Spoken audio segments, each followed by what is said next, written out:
आज का जो टॉपिक है वो है speed of sound in air. हमने सुना है या सुनते आ रहे हैं कि आवाज़ की जो स्पीड है हवा में वो 332 मीटर पर सेकेंड होती है, 332 मीटर पर सेकेंड।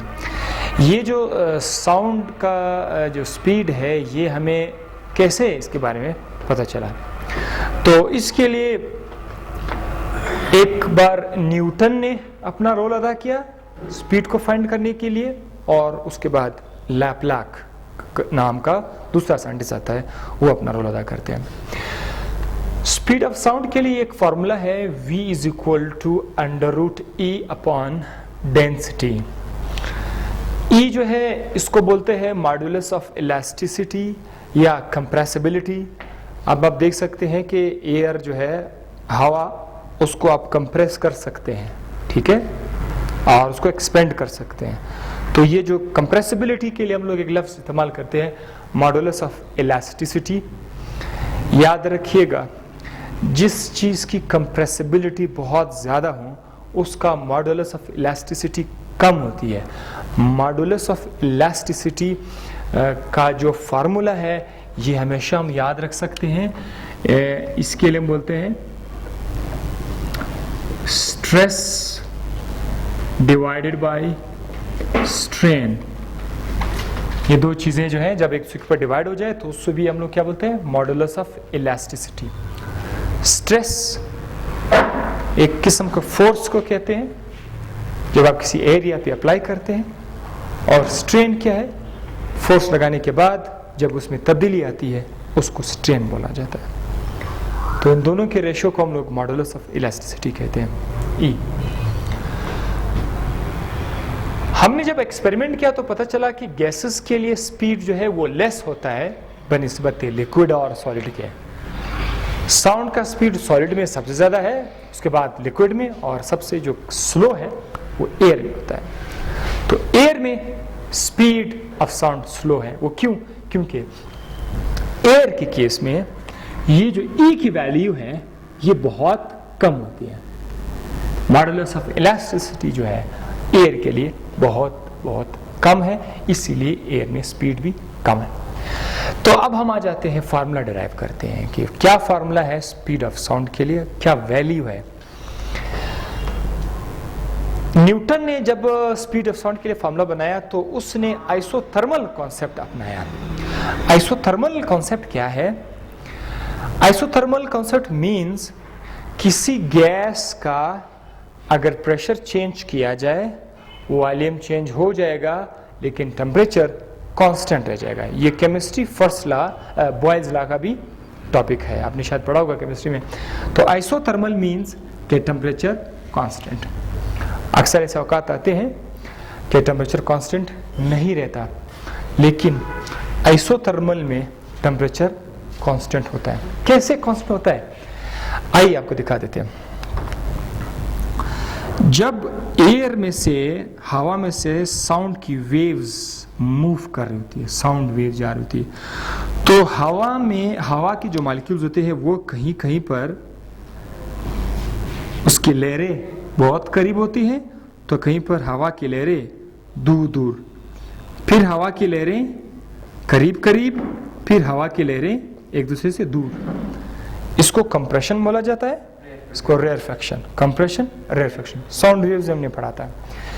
न्यूटन ने क्या कॉन्सेप्ट दिया? न्यूटन ने कहा कि कंप्रेशन के दौरान जब एयर के मॉलिक्यूल्स क्लोज है, कंप्रेशन के दौरान टेम्परेचर जो है, टेम्परेचर ये थोड़ा सा बढ़ जाता है, थोड़ा सा, स्लाइटली चेंज, डेल्टा टी, ठीक है, थोड़ा सा टेम्परेचर बढ़ जाता है, लेकिन उसको वापस, उसको तलाफी किया जाता है जब रेयरफैक्शन आ जाता है।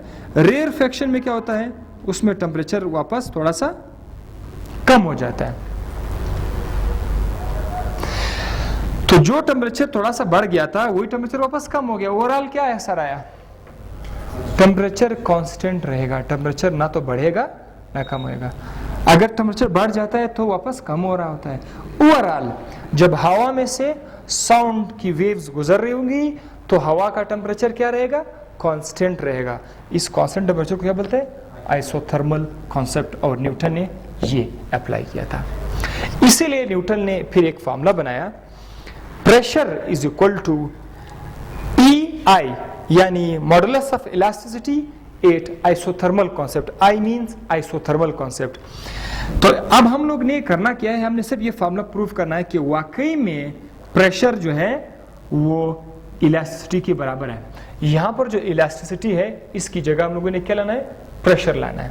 तो फॉर्मूला कैसे प्रूव करते हैं ये आपको दिखाते हैं। आइए देखते हैं कि EI मतलब elasticity at isothermal condition is equal to pressure. कैसे आया फॉर्मूला दिखाते हैं आपको। फर्ज करते हैं हवा का प्रेशर होता है, वॉल्यूम होता है, बिल्कुल होता है। अगर प्रेशर चेंज हो जाता है तो वॉल्यूम भी तो चेंज होगा। बॉयल्स लॉ ने यही कहा था। थोड़ा सा बॉयल्स लॉ बताते हैं। बॉयल्स लॉ ने क्या कहा था? अगर प्रेशर को कम किया जाए या ज्यादा किया जाए तो उससे वॉल्यूम क्या होगा? कम हो जाएगा। Pressure is inversely proportional to volume या volume is inversely proportional to, chemistry में फर्स्ट लॉ बॉयल्स लॉ का ये कॉन्सेप्ट है। बॉयल्स लॉ क्या कहते हैं? Volume is inversely proportional to pressure. इसका मतलब क्या हुआ कि जब प्रेशर बढ़ जाएगा तो वॉल्यूम कम हो जाएगा। ये बॉयल्स लॉ ने कहा है। तो अब जिस हवा में से आवाज की लहरें जा रही है वहां पर प्रेशर बढ़ भी जाता है और वॉल्यूम कम हो जाएगा। सो आपको दिखा देते हैं। फर्ज करते हैं प्रेशर इंक्रीज हो जाता है P से P प्लस डेल्टा P। ये तो पहला वाला प्रेशर है। डेल्टा P जो चेंज हुआ था उसको आपस में ऐड करेंगे। और प्रेशर के इंक्रीज होने से डेफिनेटली वॉल्यूम क्या होगा? डिक्रीज होगा। तो वॉल्यूम कितना कम होगा? V minus delta V। V minus delta V means volume कम हो गया है। P plus delta P means pressure ज्यादा हो गया है। अब हम लोग जब बॉयल्स लॉ अप्लाई करेंगे, बॉयल्स लॉ ने हमें यह बताया था कि प्रेशर और वॉल्यूम को जब आप आपस में मल्टीप्लाई करते हैं तो उसका आंसर हमेशा कांस्टेंट आता है। प्रेशर को मल्टीप्लाई करोगे वॉल्यूम से तो आंसर हमेशा कांस्टेंट आएगा। अब हम लोग भी यही करेंगे। Pressure multiply by volume is equal to a constant. ये क्या चीज है? ये भी प्रेशर है का फार्मूला है और ये किसका फार्मूला है? वॉल्यूम का। प्रेशर का फार्मूला ये है ना, P प्लस डेल्टा P, और वॉल्यूम का फार्मूला क्या है? V minus delta V। तो P multiply by V is equal to PV। बिल्कुल ऐसा आप कह सकते हैं। Pressure P1 V1 is equal to P2 V2। ये आपका P2 है, ये आपका V2 है, ये आपका P1 है, ये आपका V1 है। P1 V1 is equal to P2 V2। अच्छा, फिर हम लोगों ने क्या किया? इसको आपस में मल्टीप्लाई किया। प्रेशर को वॉल्यूम के साथ मल्टीप्लाई किया, ये आंसर आया। फिर प्रेशर को डेल्टा V के साथ, ये आंसर आया। फिर डेल्टा P को वॉल्यूम के साथ मल्टीप्लाई किया, ये आंसर आया। और फिर डेल्टा P को डेल्टा V के साथ मल्टीप्लाई किया, ये आंसर आया। इसमें हम लोगों ने क्या किया? ये जो PV है ये इसके साथ कट जाता है। डेल्टा P डेल्टा V की जो वैल्यू है बहुत ज़्यादा स्मॉल है। डेल्टा P डेल्टा V बहुत ज़्यादा स्मॉल है तो इसको हम लोग यहाँ से निगलेक्ट कर देंगे, ख़त्म कर देंगे। तो एक चीज़ बच जाएगा, minus P delta V plus delta PV, ये बच जाएगा। ये माइनस वाला निशान को अगर आप लोग यहाँ लेफ्ट साइड पर लाओगे तो इसका माइनस वाला निशान ख़त्म हो जाएगा। Plus P delta V is equal to delta PV आ जाएगा। अब प्रेशर यहां से छोड़ दो, ये जो डेल्टा V है ये आप उसको उस तरफ लेके जाओ, चूंकि यहाँ पर मल्टीप्लाई हो रहा है तो वहां जाकर डिवाइड हो जाएगा। So delta P upon delta V multiply by V कर दिया। डेल्टा P आप जरा देखिए गौर से, delta P upon delta V multiply by V, इसको हम लोग इस तरह भी लिख सकते हैं, delta P divided by delta V divided by V। ये मैथमेटिक्स में एक रूल है कि जो चीज यहां पर मल्टीप्लाई हुआ है आप अगर उसको नीचे लाना चाहते हो तो इसके नीचे आएगा, like this. Look, A upon B multiply by C, हम इसको किस तरह लिख सकते हैं? A upon B upon C right. तो ये क्या है, A/B मल्टीप्लाई बाय C। तो ये C जो है ये सब के नीचे आएगा, delta P upon delta V upon V। तो हमारे पास बना क्या चीज, डेल्टा P यानी प्रेशर हमारे पास किस चीज के बराबर है, प्रेशर का फॉर्मूला क्या है, प्रेशर का फॉर्मूला हमारे पास क्या है, ये है फोर्स अपॉन एरिया। फिजिक्स में फोर्स अपॉन एरिया को स्ट्रेस बोला जाता है। तो डेल्टा P की जगह हम लोगों ने क्या लिखा, स्ट्रेस लिखा। डेल्टा V अपॉन V किसके बराबर है, डेल्टा V अपॉन V जो है ये वॉल्यूम स्ट्रेन के बराबर है, तो हमने इसकी जगह स्ट्रेन लिखा। स्ट्रेस अपॉन स्ट्रेन हमेशा किसके बराबर होता है, इलास्टिसिटी E के बराबर है। तो हम लोगों ने P is equal to elasticity, pressure is equal to elasticity. कौन सी इलास्टिसिटी, आइसोथर्मल कंडीशन पर। अब हम लोगों ने क्या करना है, हम लोगों ने वो जो फार्मूला था V is equal to E upon density, अब E की जगह हम लोग क्या लिखेंगे, P लिखेंगे, प्रेशर लिखेंगे। कौन सा प्रेशर, जो आइसोथर्मल सिचुएशन पे होगा।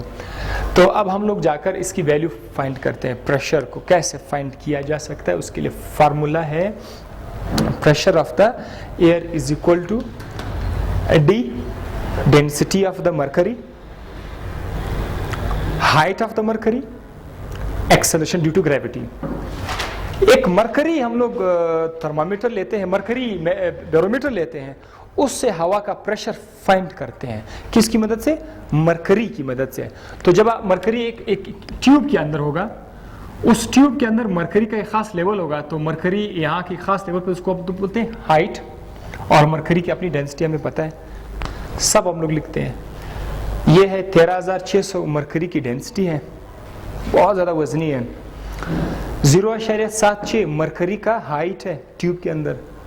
कौन सा ट्यूब, जिसमें आप एयर प्रेशर को मालूम कर रहे हैं, और ये G की वैल्यू है। अच्छा, तो ये है आपका P। जबकि हवा का जो डेंसिटी है, डेंसिटी ऑफ द एयर, ये भी पहले से हमें मालूम है 1.29 kg/m3। अब यहाँ